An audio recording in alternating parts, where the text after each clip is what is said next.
안녕하세요. 저는 나이 40대 중반이 된 아이 둘을 키우는 주부입니다. 세상에 요즘 눈 돌아가게 놀라운 뉴스들이 참 많더라고요. 예전에는 사람과 사람 사이에서 일어나는 일들이 비슷비슷하고 대부분 사기나 강도 사건들이 많았는데 요즘은 눈 뜨고 볼 수도 없을 정도로 잔인한 사건들이 많더라고요. 거기다가 친족에게 피해를 주고 재산을 서로 탐내고 혹은 잔소리가 듣기 싫어서 스트레스 받아서 그런 단순한 이유로 별의별 사건들이 일어나더군요. 저는 그게 전부 남들 사는 이야기인 줄 알았습니다. 화목한 가정에서 자라 가족끼리는 서로의 허물을 감싸주어야 하는 법이다. 배우며 살아온 저로서는 이런 일이 저에게 벌어졌다는 것 자체가 너무나도 큰 충격이었습니다. 정말 어디 가서 어떤 손가락질을 받을지 몰라 무서워서 아무에게도 말을 하지 못하고 꽁꽁 감추었던 제 이야기를 익명의 힘을 빌려 속 시원하게 한번 털어놓아 보겠습니다. 남편이랑 결혼을 한 스토리는 남들이랑 별반 다를 게 없습니다. 연애를 딱히 한 것은 아니었고 나이 30 초반에 엄마의 오랜 지인이신 분의 부탁으로 선자리 땜빵을 한번 나가게 되었어요.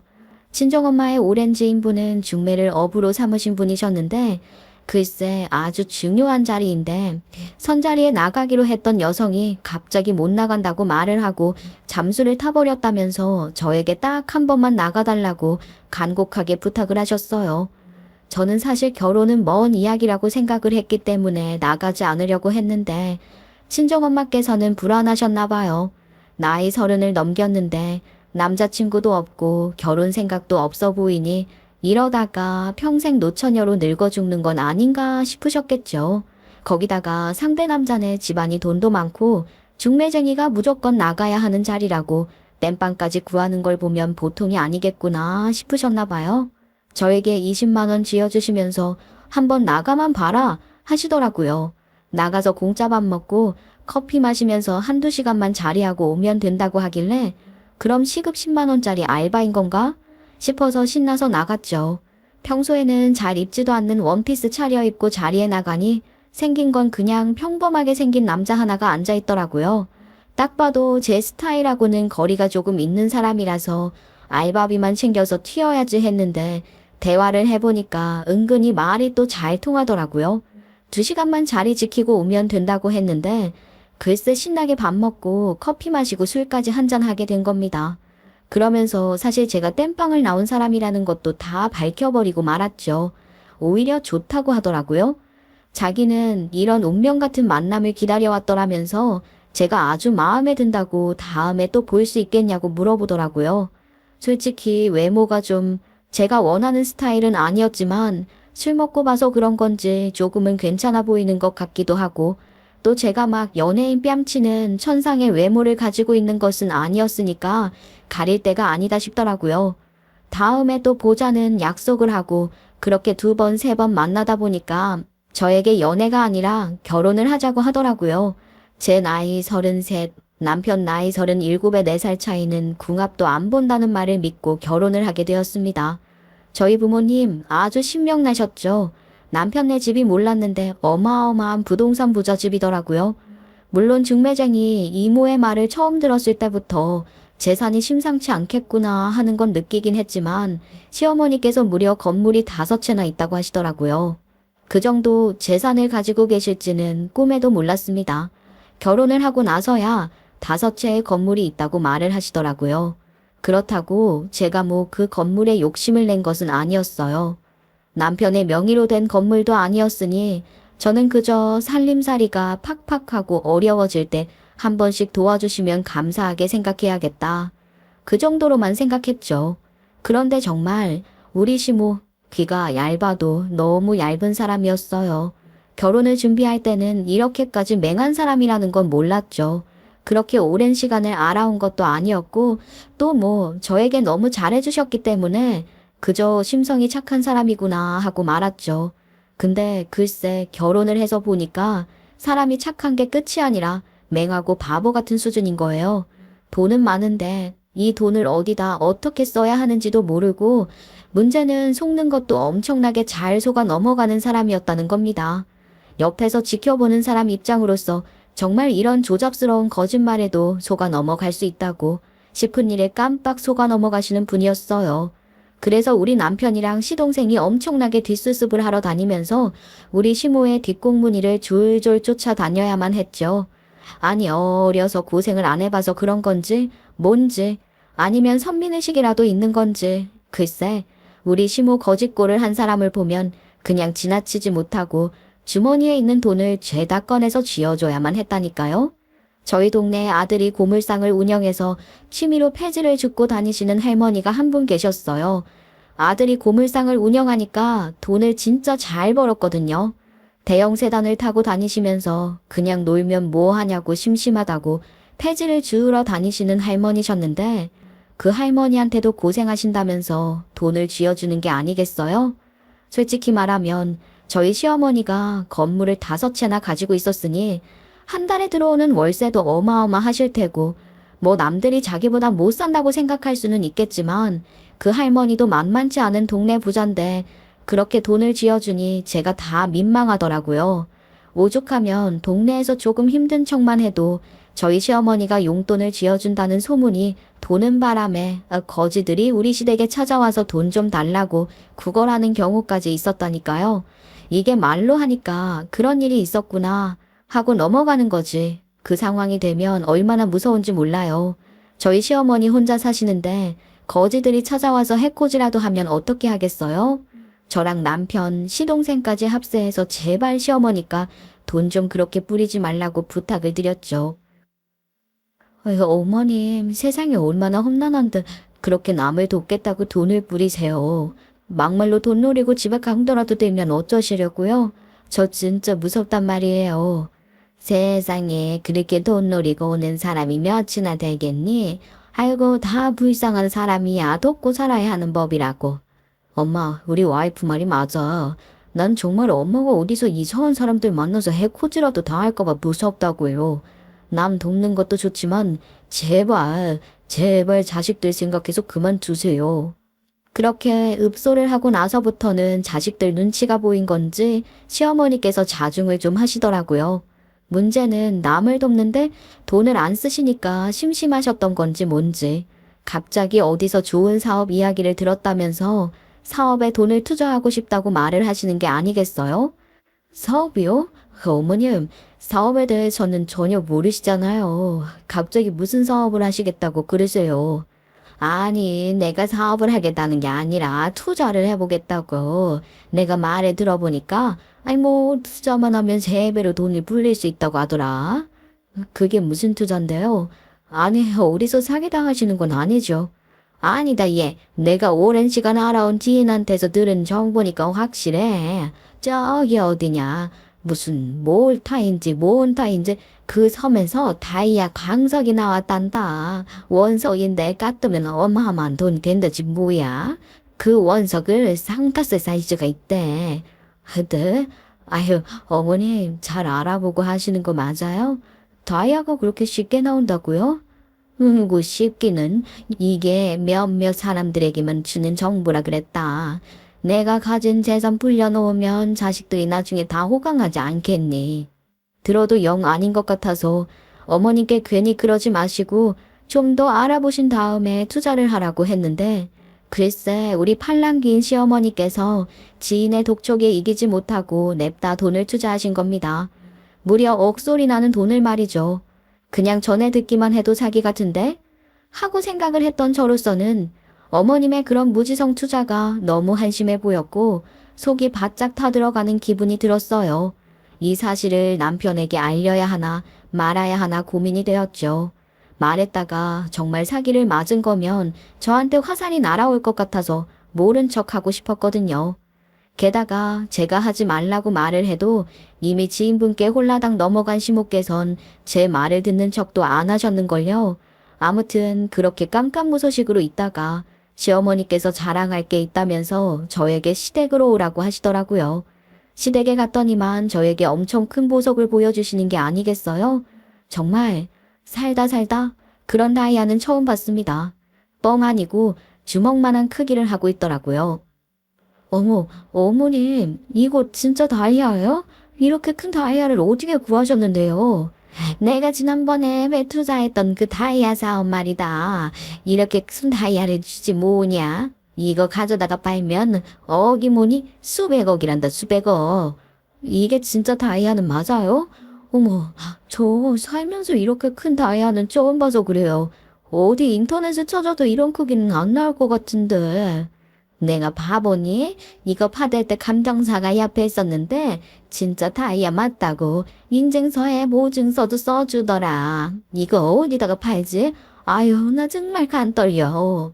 시어머니께서는 수백억이 들어올 거라 하시면서 남편 몰래 저에게도 떼어주시겠다고 했어요. 저는 뭐 공짜 돈 생기는 거니까 기분 좋았죠. 시어머니께서 인증서랑 보증서까지 보여주셨는데 앞만 봐도 좀 이상하더라고요. 그런 문서라 함은 이 다이아가 어떤 등급인지 날짜 인장에 제대로 있어야 하는데 무슨 사람 이름 적힌 도장 하나랑 가품아님 이렇게 써져 있는 게 전부인 거예요. 쎄한 기분이 들어서 안 되겠다 싶어서 시모한테 감정 한 번만 다시 받아보자고 했죠.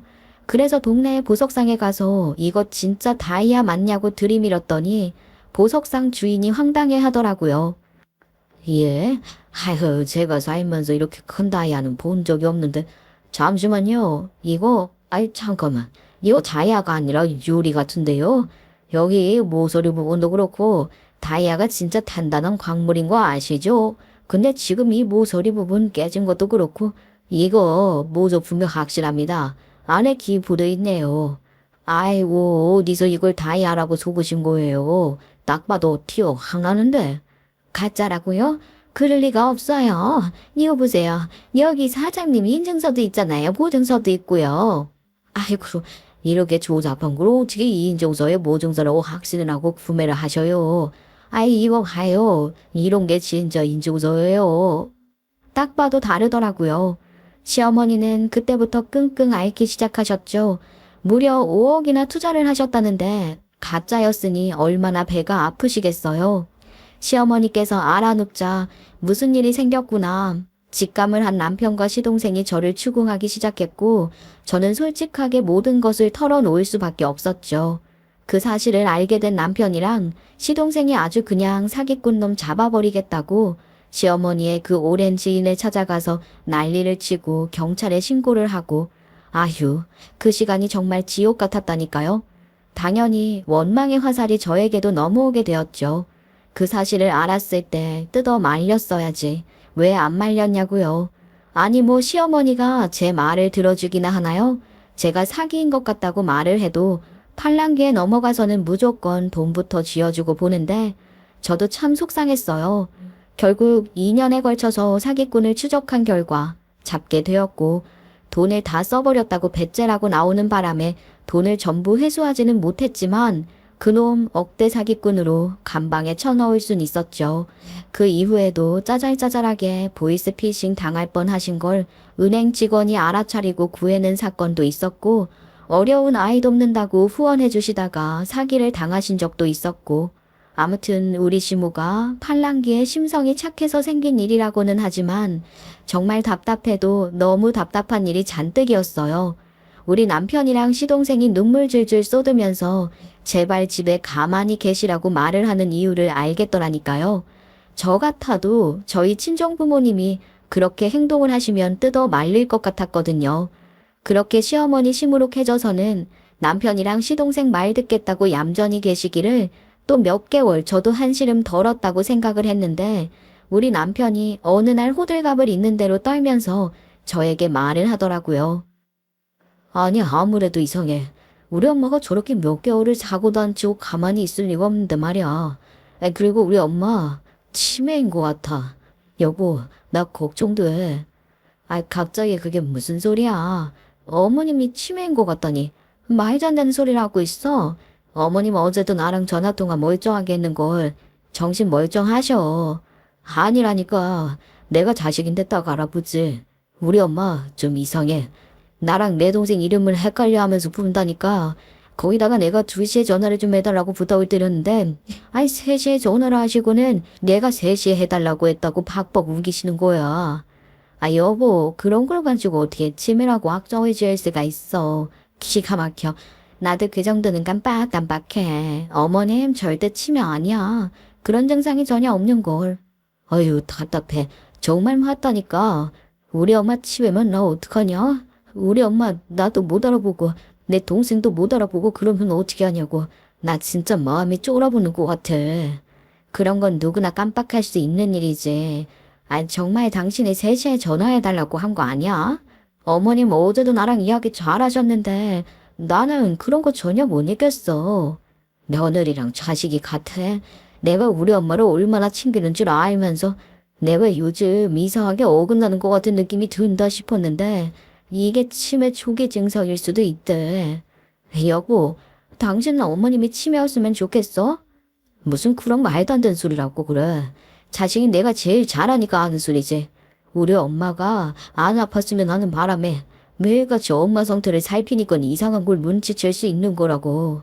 당신처럼 어쩌다 한번 연락한 게 아니라 나는 진심으로 우리 엄마를 생각하기 때문에 느껴지는 거라니까. 남편은 저한테 며느리가 뭘 알겠냐고 시자 붙으면 다 잔소리하는 줄 알아서 멀리 하려고 하니까 시어머니의 치매 초기 증상을 눈치채지 못하는 거라고 했어요.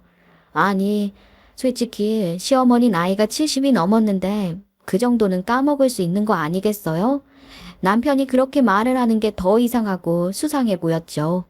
하지만 남편이 얼마나 시어머니를 끔찍하게 생각하고 챙기는 줄 알고 있었으니까 저도 치매 초기 증상이 찾아올 수 있는 나이임을 감안하고 시어머니의 행동을 살펴보기로 했어요. 그런데 이상하더라고요. 남편이 시어머니가 치매인 것 같다고 이야기를 한 뒤부터 요상하게 태도가 바뀌는 것 같은 거예요. 왜 그렇게 느꼈냐고요? 다 이유가 있었죠. 남편이 서서히 변하는 것 같다고 느낀 모습 중 하나는 아픈 시모를 병원에 모시고 가지 않는다는 것이었어요. 시모가 치매로 의심을 받기 전에 꾸준히 정형외과를 다니셨거든요. 시모가 40대 때 다리를 다친 적이 있었는데 큰 수술을 하셨었나 봐요. 그래서 가끔 오래 걷거나 피곤하거나 약간 비 오는 날 있죠. 그럴 때면 다리를 절뚝거리시거든요. 그동안은 남편이 꾸준히 시어머니를 모시고 왔다 갔다 했었어요. 제가 시집 온 뒤로 한 달에 2번만이는 3번 정도 병원 모시고 다니면서 침도 맞으시고 물리치료도 받으시게 도와드렸었거든요. 그거를 남편이랑 시동생이랑 번갈아 다니면서 모시고 다녔었는데 거리가 먼 병원에 남편 차로 모셔다 드리면서 주유비 좀 보태달라고 했었던 걸 저는 알고 있었거든요. 사실 주유비가 올라도 너무 올라서 거리가 먼 유명한 병원에 왔다 갔다 하는 게 비용이 만만치가 않았어요. 게다가 병원비도 시모가 다 본인 돈으로 결제를 하셨으니까 주유비도 아까워하지 않고 주셨었죠. 유명한 병원이라서 그런 건지 물리치료비에 진료비가 엄청 비싸더라고요. 아들들이 결제하는 모습이 보기야 좋겠지만 사실 저희 남편이랑 시동생이랑 같이 사업을 하고 있었는데 그 사업이 잘 풀리지가 않아서 수중에 돈이 별로 없었어요. 시어머니께서도 그걸 잘 알고 계시니까 저한테 생활비 좀 보태주시고 본인 병원비 내시면서 일부러 기름값 넉넉하게 주신 거죠. 근데 시모가 치매에 걸렸다고 의심을 하기 시작한 그 이후부터 이 두 인간들이 시모를 모시고 정형외과를 안 가는 거예요.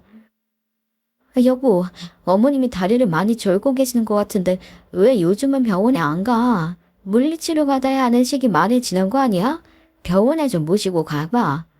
엄마가 아프다고 연락이라도 했어? 우리 엄마 치매 맞나 봐.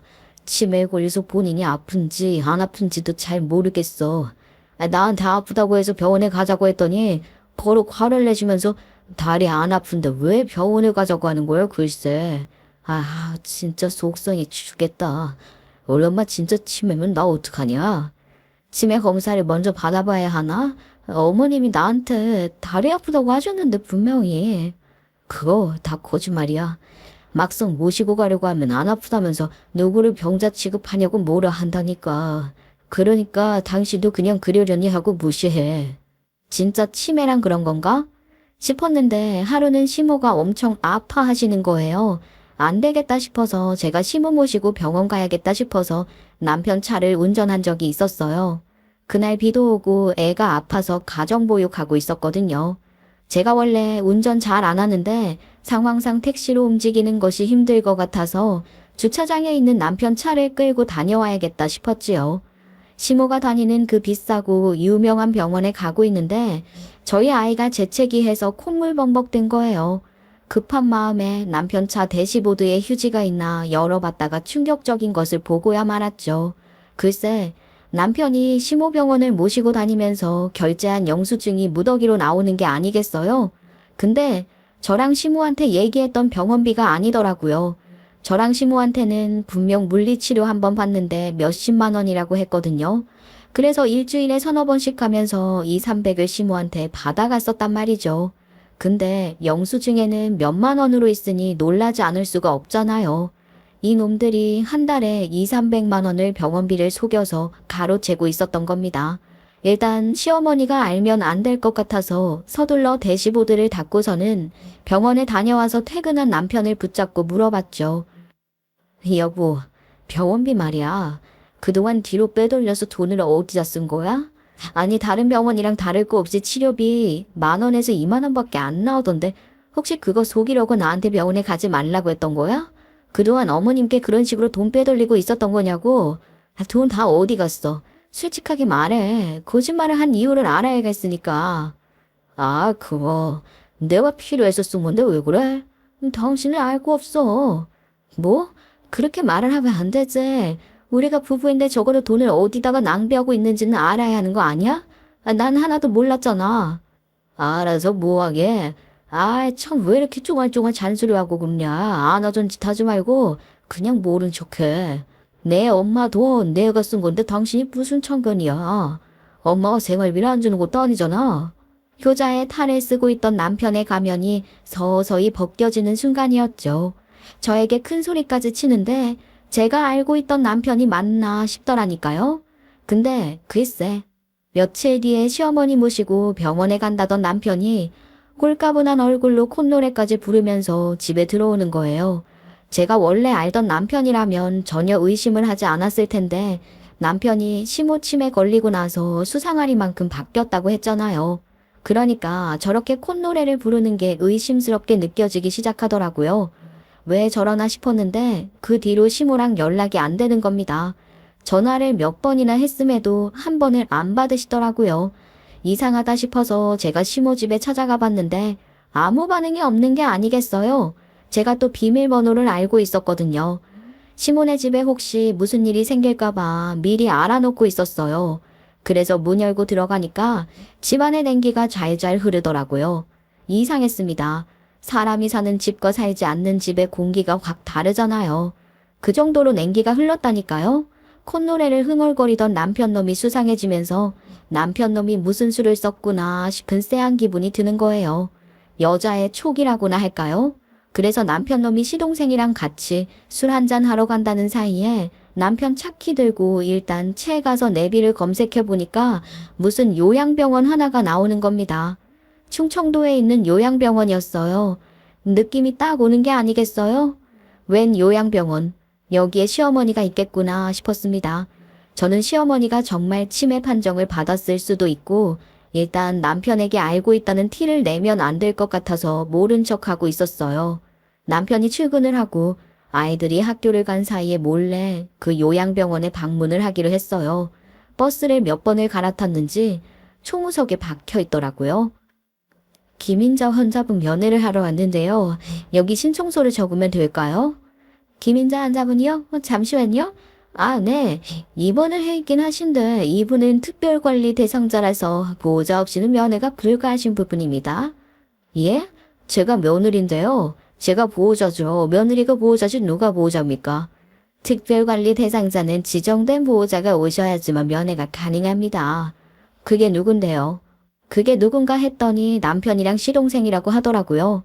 그러면서 저한테는 외부인이나 다름없으니까 나가라고 난리를 치는데 순간 이게 무슨 일인가 싶더라고요. 그리고 곧 느낌이 왔죠.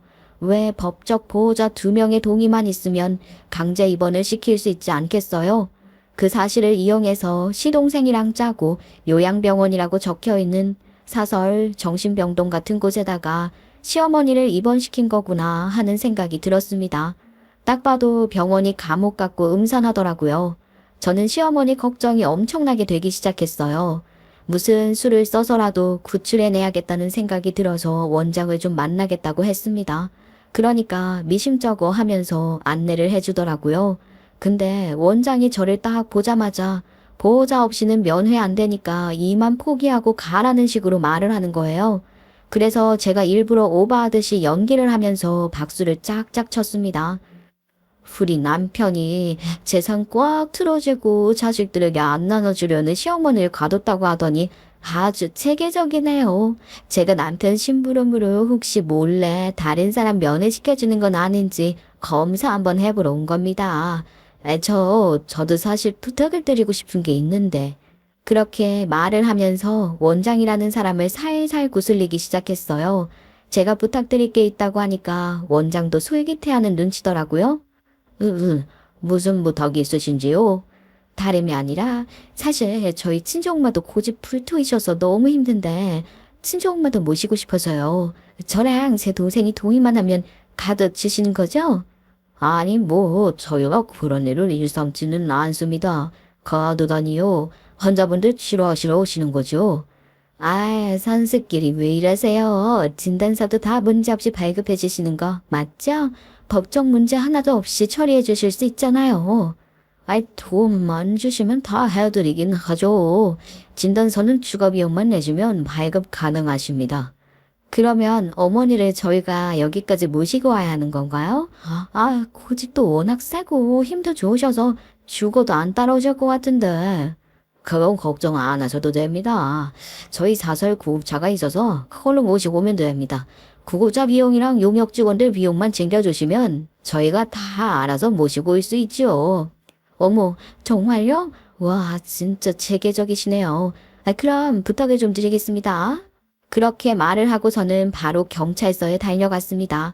제가 원장실에 들어가기 전에 휴대폰 녹음기를 켜놓고 들어갔거든요. 의료법상에 의하면 행동 제한의 금지법이 있더라고요. 의료를 위하여 필요한 경우를 제외하고는 통신을 최대한 자유롭게 보장하도록 한데 치료를 위한 행동 제한 시 진료 기록에 사유랑 요건을 기록해야 하고 임의 분류해서 제한하거나 거짓 기록만 적어놔도 징역 1년 이하 500만 원 이하의 벌금에 처한다는 거예요. 경찰이랑 찾아가서 찾아낸 법 운운하면서 당장 우리 시어머니 내놔라 하니까 별 수 있겠어요? 시어머니가 결국에는 병원 밖으로 나왔고 저를 보자마자 살려달라고 소리를 치셨어요. 내가 정말 무서워 죽는 줄 알았다. 멀쩡한 인간을 이 감옥 같은 곳에 가둬놓지 뭐냐. 내가 정말 이대로 죽는 줄 알고 얼마나 놀랐는지. 아이고 우리 며느리 아니었으면 정말 큰일이 날 뻔했어. 나 정말 무서웠다. 아니, 환자분이 치매 증상이 있어서 저희는 불법을 저주는 게 아니라. 입 닥쳐. 어디 멀쩡한 사람을 돈 받고 가둬놓고서 어머니가 생각하시기에 진짜 치매 같으세요? 아니 그게 말이다. 나도 너 아들들이 치매 아니냐고 하니까 그런 거 같기도 하고 아닌 거 같기도 하고. 아니라고 잡아떼도 모자랄 판에 그렇게 말을 하니 속 터지겠더라고요. 우리 시모기가 얇다고 했잖아요. 사람이 돈 많은 착한 사람이라 이런 시모를 사람들이 이용해 먹으려고 하고 그러니까 시모도 자기 신념이나 소신이 아예 없는 거죠. 저는 병원 원장을 째려보면서 말을 했어요. 내가 밖에 나가서 제대로 검사하고 진료 기록서 떼올 테니까 그런 줄 알아. 너 우리 시엄마 치매 아니면 감옥 갈 준비해라. 뭘 그렇게까지 하려고 그러십니까? 죄송합니다. 이 몸이 돌려드릴 테니까 그냥 퇴소하세요. 진짜 그 망할 남편놈이랑 시동생이 입원비는 어디서 구한 건지 아주 그냥 계획적으로 움직인 거 아니겠냐고요. 제가 시어머니를 집으로 모셔다 드렸습니다. 그리고 신신당부를 했죠. 어머님, 제가 연락할 때까지 비밀번호도 바꿔버리고 아무한테도 연락도 하지 마세요. 알았죠? 그리고 집에 갔더니만 남편이 노발대발 난리가 난 거예요. 병원 원장이 전화라도 했나 보더라고요. 남편 그제서야 진짜 숨겨왔던 본색을 드러내는데 무섭기까지 하더라니까요. 와, 이런 본색을 여태 어떻게 참았대 싶더라고요. 야, 너는 가만히 있으면 중간이라도 가지. 왜 이를 그르치고 난리야. 더 참으래 그 금싸라기 건물들이 다 내 것이 될 수 있었는데 망했잖아. 아, 내가 어떻게 알아본 병원인데. 진짜 돈 때문에 어머님을 가뒀다는 거야? 네가 사람 새끼냐? 어떻게 돈이 탐나서 너를 낳아준 어머니를 정신요양병원에 가둘 생각을 해. 그것도 멀쩡한 사람을. 너는 미친놈이야. 이혼해. 그러면 너처럼 너밖에 모르고 착한 척하는 년이랑은 더 이상 못 살겠으니까 이혼하자고. 얼씨구. 그래, 내가 바라던 바다. 자식 새끼가 배륜한 짓을 해놓고 아주 큰 소리 떵떵 치네. 그래, 이혼해. 위자료부터 시작해서 재산분할까지 아주 주룩하게 준비해야 할 거다. 내가 돈이 어디 있어서 그런 걸 놔놓냐, 어? 니 왜 우리 엄마한테 말 좀 잘해서 돈 좀 뜯어내서 나랑 반띵 해줘라. 아주 그냥 소리 터진다 터져. 아유, 이걸 마누라라고? 아이고. 진짜 별지랄을 다 하더라고요. 그래서 제가 이혼 소송을 준비하고 진행하기로 했는데 시어머니가 걱정되잖아요. 자식들이 전부 돈에 눈이 멀어서 어떻게든 해코지를 하려고 들 텐데 이혼까지 한다고 하면 시어머니 졸도하시는 건 아닌가 싶었죠. 집 밖으로는 무슨 일 생길까봐 나오지도 못하시는 시모 걱정돼서 먹을 반찬부터 바리바리 싸들고 집에 찾아갔더니만 저만 오매불만 기다리셨나 봐요. 그래서 제가 냉장고 채워드리면서 솔직하게 말을 했어요. 어머님, 저 이혼하려고요. 더 이상 그놈이랑 못 살겠어요. 사람이 어째 그리 앞과 뒤가 다른 건지 이중성 때문에 무서워서 못 살겠어요. 그렇게 말을 하고 시모를 쳐다보는데 갑자기 시모가 오줌을 지리시는 거예요. 그러면서 어멍 울기 시작하셨어요. 아유, 전 며느라가야. 너까지 없으면 내가 무서워서 어떻게 사니? 차라리 나 죽어버리련다. 그런 놈들에게 당해서 병원에 갇히는 것보다 그게 차라리 낫겠어. 아이고, 어머님, 그게 무슨 말씀이세요? 왜 그러세요? 그런 말씀하지 마세요. 진짜 얼마나 아들 두 놈이 공포스러웠으면 제 앞에서 오줌까지 지렸을까 싶은 거예요. 아마 착한 아들들이라고 생각을 했는데 전혀 그런 인간들이 아니니까 시모가 더 충격을 받은 듯 했습니다. 시모도 몇십 년을 속았으니 제가 속은 거에 비하면 얼마나 더 충격이겠어요. 이대로 이혼하면 시어머니가 무슨 꼴을 당할지 모르잖아요. 거기다가 여태까진 제가 며느리라서 그나마 가족이니까 법적 보호자로 인정이나 받았지. 이혼하면 남남인데 시모에게 무슨 일이 생기면 아무것도 해줄 수 없지 않겠어요. 제가 다른 건 몰라도 우리 시어머니만큼은 지켜드리고 싶었단 말이에요. 답답하기도 하고 멍청하게 느껴지기도 했지만 그래도 저에게는 너무나도 잘 해주셨던 천사 같은 시어머니셨으니까요. 시집살이 한 번을 안 시킨 천사 시어머니요. 그래서 결국 시어머니의 간곡한 요청에 의해서 이혼을 조금 미루기로 했어요. 남편 놈이 가만히 있었냐고요? 제가 동아지고 난리치니까 아무 말도 못하대요. 언제는 이혼에 당장이라도 알고 전마를 하더니 왜 이혼 이야기가 쏙 들어왔어? 돈이나 있어? 이혼하려면 재산분할 해줘야 하는데 돈 내놔. 위자료도 5천만 원은 받아 챙겨야지 내가. 나도 이 가정에 기여한 게 한두 개가 아니잖아? 그리고 우리 애들 키울 돈도 줘야지? 그렇게 돈 타령을 해댔더니만 짱구를 굴리더라고요. 지도 저한테 지 돈 주기는 아까웠겠죠. 저는 일부러 그 부분을 교묘하게 파고든 것이고요. 나한테 그럴 돈이 어디 있어서 돈을 달래? 그래?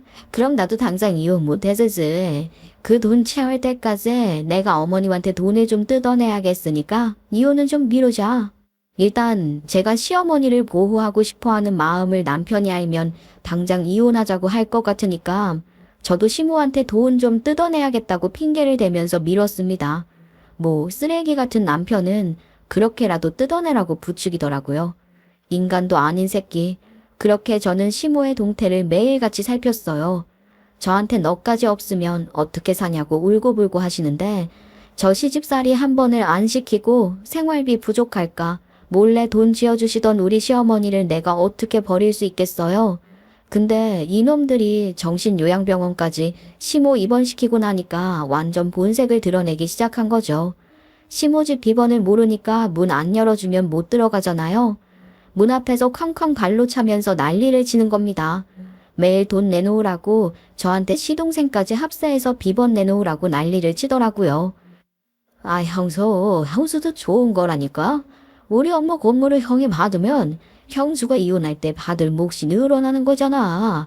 근데 왜 우리 편 안 서고 엄마를 돕는 거냐고. 엄마가 평생 돈줄 틀어지었으면 좋겠어. 형수도 호의호식하고 살아야지. 명품으로 둘둘 시감하면서. 어휴, 양심 좀 챙기고 사세요. 그러니까 동서가 도망을 갔지. 그리고 내가 모를 줄 알아?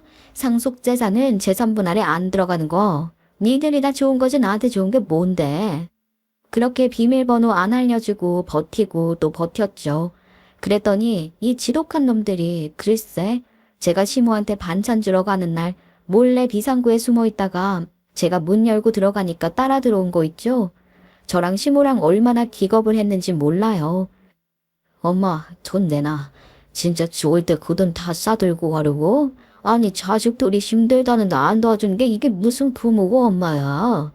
나한테 돈 타령만 하는 것들이 어떻게 자식들이야. 너희가 자꾸 이런 식으로 나오면 나 전 재산 나라에 기증하고 죽을 거니까 그런 줄 알아. 앞으로 너희들이 어떻게 하냐에 따라서 내 이원장도 달라질 거야. 알겠어? 나도 이제는 가만히 당하고만은 못 살아. 그 말에 남편이랑 시동생 얼굴 썩어가더라고요. 그 뒤로 시모 집에 찾아와서 난동을 부린다거나 돈 내놓으라고 윽박을 지르는 일은 사라졌지요. 시모가 전재산 기증하면 말짱 도루묵이니깐요. 하지만 그런다고 이놈들이 돈 없이 어떻게 살겠어요? 글쎄 시모 몰래 카드회사 다니는 지인을 통해서 말이죠. 시모 계좌로 가족카드를 발급받아서 쓰고 있더라니까요. 진짜 이런 머리는 어찌나 잘 굴러가는지. 그러니까 굳이 시모 찾아가서 아쉬운 소리 안 해도 되고 돈은 한도 없이 막 쓰고 했던 겁니다. 시모가 통장에서 자꾸 큰 돈이 나가니까 뭔가 싶어서 찾아보다 알게 된 거지요. 저한테 울면서 이런 놈들을 아들이라고 평생 데리고 살아야 한다는 게 너무 슬프다고 이야기를 하더라고요. 진짜 사람이 저렇게까지 개차반일 수 있나 싶었습니다. 시모만 정리되면 이혼해야지 싶었다니까요. 이런 놈들이랑 평생 가족으로 엮여서 살고 싶지 않았어요. 그렇게 몇 개월이 흐르고 시모가 저에게 같이 병원을 좀 가줄 수 있냐고 물어보는 거예요. 병원이요? 또 다리가 아프신 거예요? 아니 다리 말고 아휴 요즘 들어 얼굴도 누렇게 떠는 것 같고 둥어리가 이상하게 아픈 게 느낌이 이상하다 싶어서. 어머님 식사 잘 안 하셔서 변비 걸린 거 아니에요? 그렇게 별 생각 없이 같이 병원에 갔는데 글쎄 시모가 췌장암이라는 거예요. 진행이 이미 많이 되어서 약도 못 쓰고 수술도 못 한다고 하더라고요. 그 자리에서 시모랑 눈이 딱 마주쳤는데 누가 먼저랄 것도 없이 정말 서로 부둥켜 안고 엉엉 울었습니다. 하늘도 무심하시지 어떻게 이런 일이 생길 수가 있단 말입니까? 어떻게 우리 시어머니한테 시한부가 생길 수가 있냐고요. 결국 시모는 수치가 너무 나빠서 일단 입원하고 치료를 받아야 한다고 했고 병원에 입원을 하게 되면서 제가 간병을 하게 되었어요. 우리 아이들은 잠시 친정에 맡기게 되었습니다. 친정 부모님도 이 속사정을 다 아셨거든요. 아유 너무 안타깝다. 어떻게 하니. 사돈이 평생 마음고생만 하시다가 시한부 판정을 받을 수가 있냐고. 자식들이 속 썩여서 그런 병 얻은 거다. 아이고.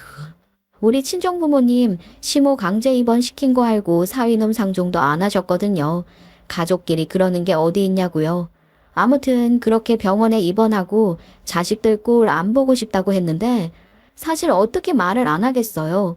집에 애들도 없고 저도 없으니까 티가 나지 않겠어요? 남편놈이 저한테 어디 있냐고 하도 난리를 치길래 어머님 병원에 입원해 있다고 했더니만 시동생이랑 발에 땀나게 뛰어왔더라고요. 어머 왜 병원에 입원을 해? 무슨 일이 생긴 거야? 정말 치매야? 야 이 망할 놈들아. 너희 때문에 평생 마음고생하신 어머님이 췌장암이란다. 췌장암? 앞으로 3개월이나 사실 수 있을지 모른단다. 너희가 양심 있으면 이 병원에 찾아와서야 되겠니? 제가 엉엉 울면서 말을 하니까 갑자기 남편이랑 시동생 입이 귀에 걸리는 게 아니겠어요? 저는 진짜 미친놈들인 줄 알았어요.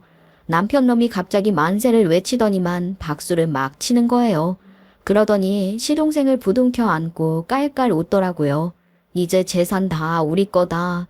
우리 이제 돈 걱정 없이 살면 된다고 하는데 진짜 기가 막혀서 다리에 힘이 쭉 풀리는 거 있죠. 시모는 아예 등 돌리고 누워서 엉엉 울고 계셨어요. 야, 이제 이혼하자. 내가 위자료 5천, 양육비 줄게. 준다고. 건물 생기는데 그거는 못 지겠냐? 나도 이제 건물주다 이거야. 젊고 이쁘고 말 잘 듣는 새 마누라 얻을라니까. 너는 꺼져. 만세 만세 만세다. 우리 엄마가 시험보다. 만세. 그만에 우리 시모가 등져 누워있다가 벌떡 앉으셨습니다. 아이고 이 망할 놈들, 입 찔러먹을 놈들. 어떻게 나랑 남편 사이에 너희 같은 개자식들이 태어났는지. 아이고야. 지아 엄마가 죽는다는데 만세 삼정을 부르고 앉아있다. 아이고 박복한 내 팔자야. 그러면서 베개며 이불을 남편이랑 시동생한테 던지기 시작하셨어요. 아유 엄마 아직 힘 좋네. 3개월 남은 거 맞아? 야 의사가 그랬다잖아. 암튼 엄마 푹 쉬어. 근데 여기 병원비 좀 비싸지 않냐? 저기 지방에 있는 요양병원 같은 곳으로 옮기는 건 어때? 어차피 3개월 남았는데 좋은 데 있으면 뭐하냐고. 그런 데 가서 좋은 공기 마시면서 푹 쉬어. 그렇지. 서울에 있는 이런 비싼 대학병원들은 입원비가 장난 아니지. 비싼 데 있으면 뭐하나. 어차피 3개월 남았는데 시골로 가. 폐륜도 이런 폐륜이 어디 있나요? 기가 막혀 건물을 5채나 주는데 어떻게 마지막까지 저럴 수 있어요? 인간이길 포기한 사람들 같았습니다. 다음날 시모가 저에게 마지막을 장식해야 하지 않겠냐면서 이런 거 저런 거 부탁을 하셨고 저는 시모의 부탁대로 일을 좀 도와드리고 저녁에 남편과 시동생을 병원으로 불렀습니다. 이거 뭔데 왜 병원으로 오라 그래요?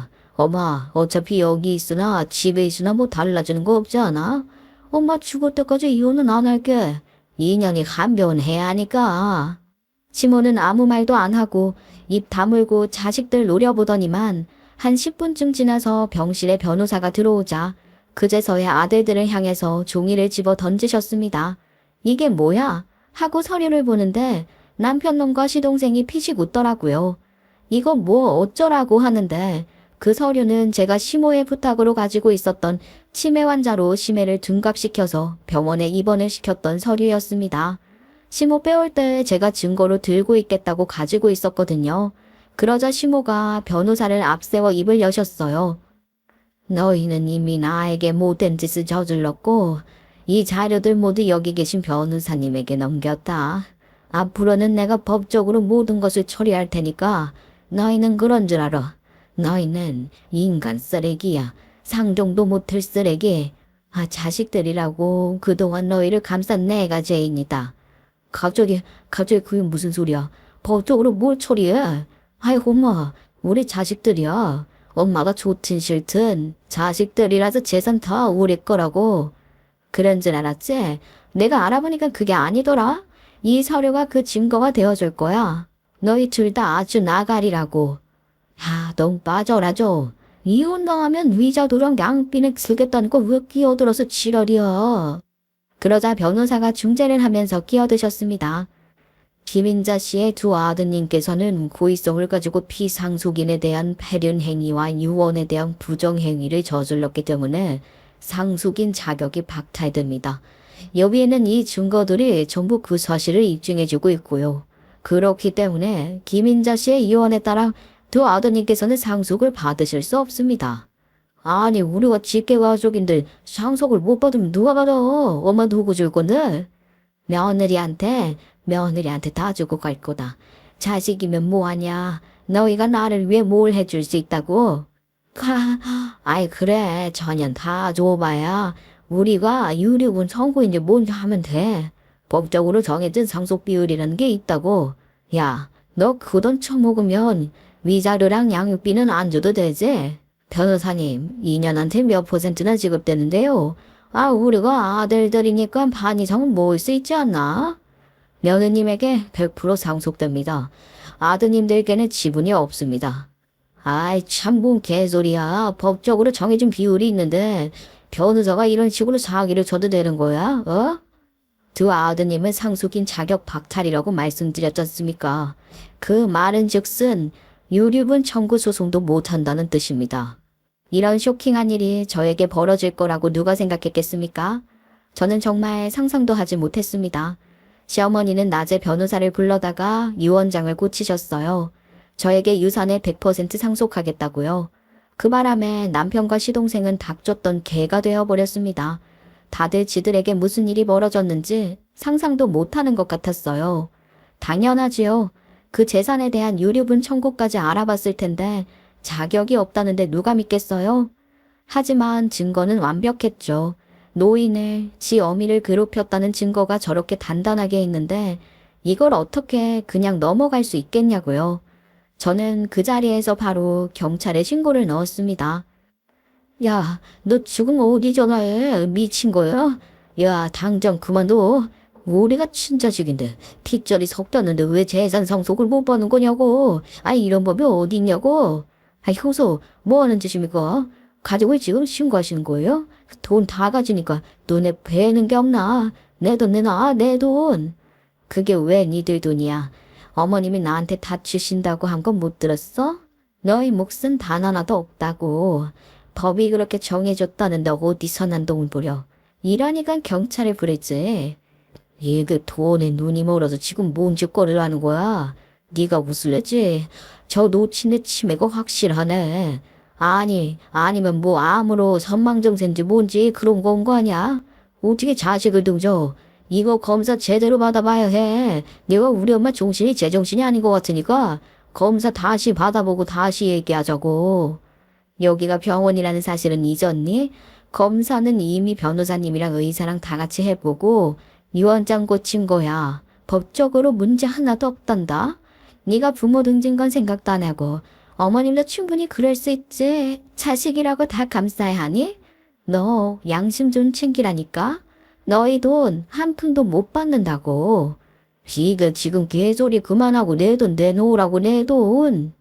남편놈이 눈깔이 뒤집혀서는 제 멱살 잡고 돈 내놓으라고 난리치다가 패대기를 친 순간 경찰이 들이닥쳤습니다. 하필 타이밍도 완벽하죠. 바로 현행범으로 체포되었어요. 시동생은 자기는 아무 짓도 안 했다는데 시모를 괴롭힌 증거를 내밀면서 저 새끼도 잡아가라고 했더니 경찰이 서해 가서 이야기하자 그러더라고요. 우리가 뭐 잘못했는데 우린 잘못한 거 하나도 없어. 돈 꽂혀놓고 앉은 엄마가 못한 거 아니야? 엄마를 쳐버려야지. 자식들을 모른 척하는데. 경찰들이 질색을 하면서 혀를 끌끌 차더라고요. 최장한 말기로 오늘 내일 하는 시모가 불쌍하다고 다들 한 소리씩 하면서 남편이랑 시동생 뒤통수 한 대 치려고 하시대요. 남이 봐도 폐륜으로 보이는 거지요 뭐. 노인복지법이라는 게 괜히 있겠어요.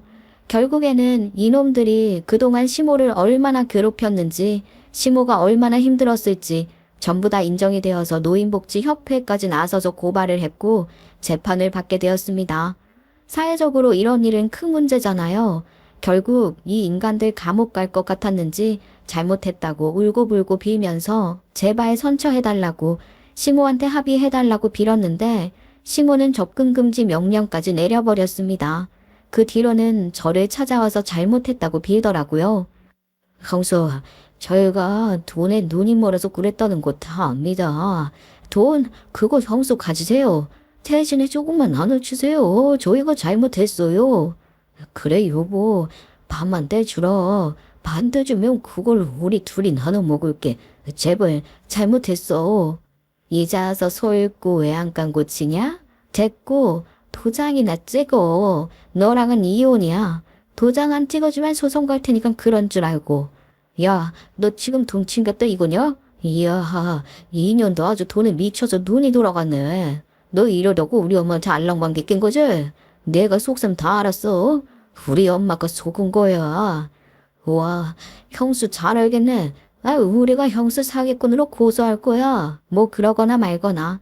제가 무슨 사기를 쳤다고 고소가 되겠어요? 저는 그렇게 이혼 소송 걸었고 그 두 놈들은 사이좋게 감옥으로 가게 되었죠. 그 뒤로 저는 건물 5채 재산을 받긴 했으나 시모의 뜻대로 기부를 하고 싶었어요. 제가 챙겨야 할 최소한을 제외하고 그러니까 양육비 위자료, 앞으로 아이들을 키우며 살 수 있을 생활비 정도 말이죠. 그걸 시모 허락해 챙기고 건물을 판 돈으로 재단을 만들어서 어려운 아이들을 위해 장학금을 전달하기로 했습니다. 정말 어떻게 이런 일이 생길 수 있나 싶더라니까요. 솔직히 건물 5채가 제 명의가 되었을 때 저도 욕심나기는 했지요. 근데 저도 그 인간들이랑 똑같이 살 순 없잖아요. 시한부 판정을 받은 시모는 그 인간들이 감옥에 가는 건 꼭 보고 죽고 싶다고 하셨어요. 근데 기적적으로 시모의 만병의 근원이자 스트레스의 전부였던 아들들이 사라지니까 증상이 좀 호전된 거 있죠. 처음에는 3개월이다 했던 시모의 건강 상태가 지금은 조금 차도를 보이고 있는 중입니다. 그래서 재판이 이례적으로 증거가 확실해서 빨리 끝나긴 했다지만 6개월 이상 지금 살아계시고 있어요. 체력도 좀 떨어지긴 하셨지만 저랑 대화 나누고 휠체어 타고 산책 다니고 하는데 무리가 전혀 없을 정도로 말이죠. 이래서 사람이 스트레스 없이 살아야 한다는 건가 봐요. 전 우리 시모가 정말 조금 더 오래 사셨으면 좋겠어요. 고생 걱정 없이 누릴 수 있는 시간이 찾아왔으니까요. 실컷 자유를 누리시다 그렇게 편안하게 가셨으면 좋겠습니다. 그날이 오길 여러분들도 같이 기도해 주세요. 감사합니다.